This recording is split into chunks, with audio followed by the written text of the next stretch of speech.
This is work with my graduate students, Jonah Stegman, Patrick Trottier, and Caroline. And we were at University of Guelph, and we worked with Professor Mannan at Concordia University in Canada. Here you see a login screen from an enterprise Mac. This screen is an exception because it provides a message to the end user which says,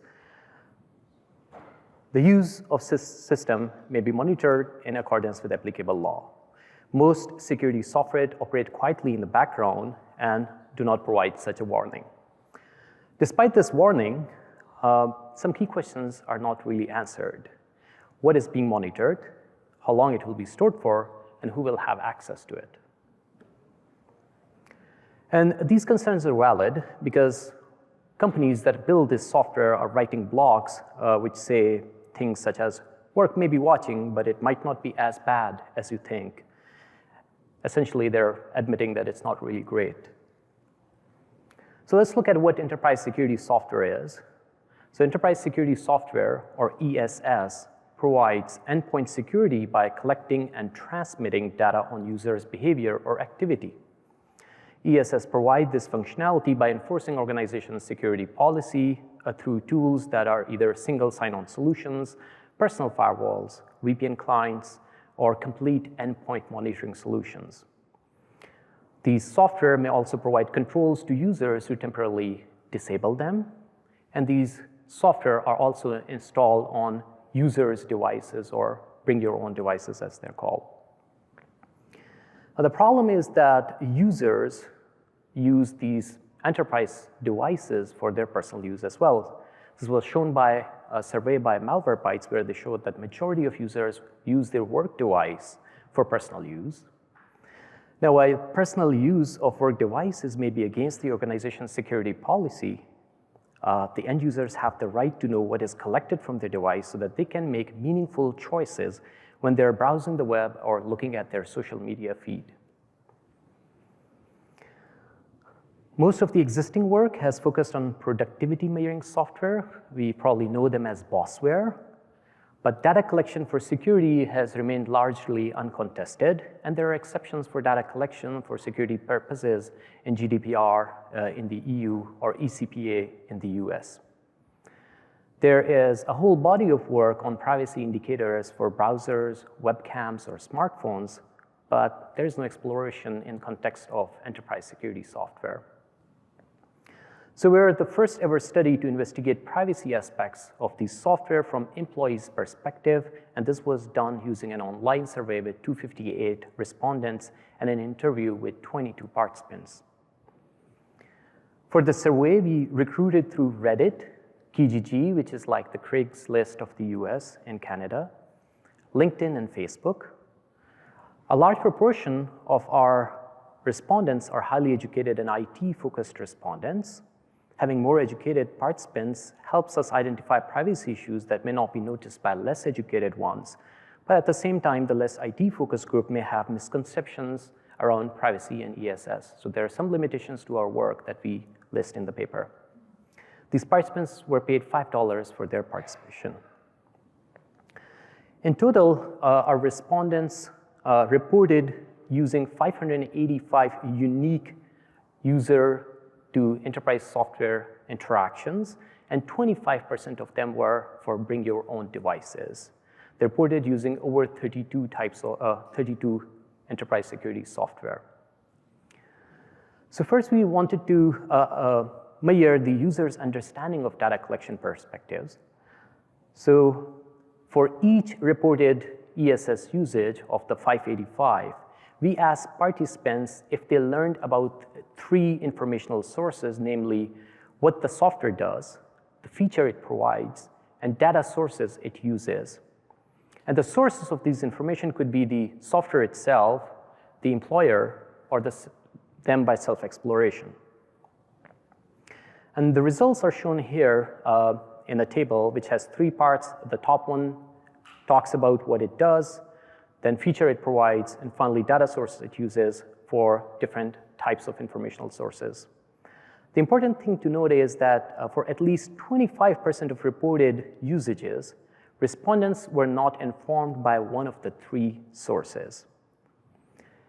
Also, 2% of reported ESS usages, 12 unique respondents received no information about the features from any source.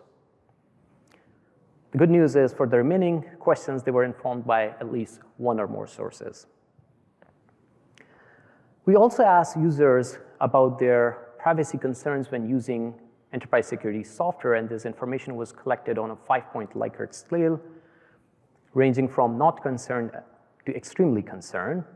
And we note that the majority of respondents are between neutral to not concerned range. Only 3% are extremely concerned. We also note significant differences between respondents with basic technology proficiency when compared with those with intermediate to advanced technology proficiency. Basic ones were slightly concerned versus advanced or intermediate ones, which are mostly neutral. So next we conducted the interview. For the interview, we invited a subset of participants where the condition was one of the questions that we asked them in the survey, which was about the perceived efficacy of the privacy controls provided by enterprise software. And in the interview, we measured 3 things. We wanted to validate survey respondents' understanding, gain insight into their behavior, also evaluate potential controls and indicators. This interview was treated as an extension to survey, and participants were paid $20 for their participation and had a chance to win an Apple iPad. So first, we look at validation of our results from survey. So this time around, what we did was, at the interview, we provided the participants with the features of ESS that they reported using and the data requirement for those features. And then we asked them the same question again, that are you concerned about your privacy? And suddenly these numbers jump. Now 11 of the 22 respondents reported being concerned, 2 were somewhat concerned, and 9 were not concerned. We had their responses from survey on what was collected or what they believed was collected by ESS, and we correlated it with data that was provided by ESS website. And based on this correlation, we categorized participants' responses into 3 groups. And we note that 7 out of 22 participants had a correct understanding of what was being collected. 2 participants had overestimated, which means that they thought more data sources were sending data than actually were. But the majority, 13 out of 22, underestimated what was being collected, where they thought fewer data sources were transmitting data than actually were. And here's an example of that underestimation. 5 users of a popular ESS reported it as only being a VPN service, whereas the ESS, in addition, provided endpoint application usage monitoring, DNS layer protection, and traffic inspection. 13 of the 22 participants behaved differently when using ESS, and these behavior differences range from such as using a completely different device to access the internet, not saving credentials of accounts unrelated to work so that the login screen reminds them that they're not on their personal device but are on enterprise, not copying personal files of the device on the device, or enabling ESS on BIOD only when accessing enterprise resources. To further provide participants a visibility into the operations of the software, we created a mock-up notice and privacy indicators. Our notice was inspired by the work of Gluck et al. And shows some key pieces of information that I'm going to show in the next slide. And then we worked on 3 indicators which had different trigger logics and locations. So here you see on the screen the notice mock-up that we used. It provides information on what data is collected, whom this data is shared with, and how long this data is stored for. And this notice is displayed at the installation time, and since installation often happens automatically before the device is handed over, it can get displayed at configuration time. We also experimented with an indicator on Windows taskbar, which is persistent for both taskbar and Mac menu bar. Hovering over it lets you click on it and display the privacy policy from the organization about the ESS. And then we finally worked on a toast-like indicator, which gets displayed briefly, as you can see again in the red rectangle over there. It has different triggering logics. It could either appear periodically, or it could appear at new application launch. So with our participants, we displayed them these notices, and we collected feedback. In the paper, there are a lot more details about what they liked, what was good, and what was bad.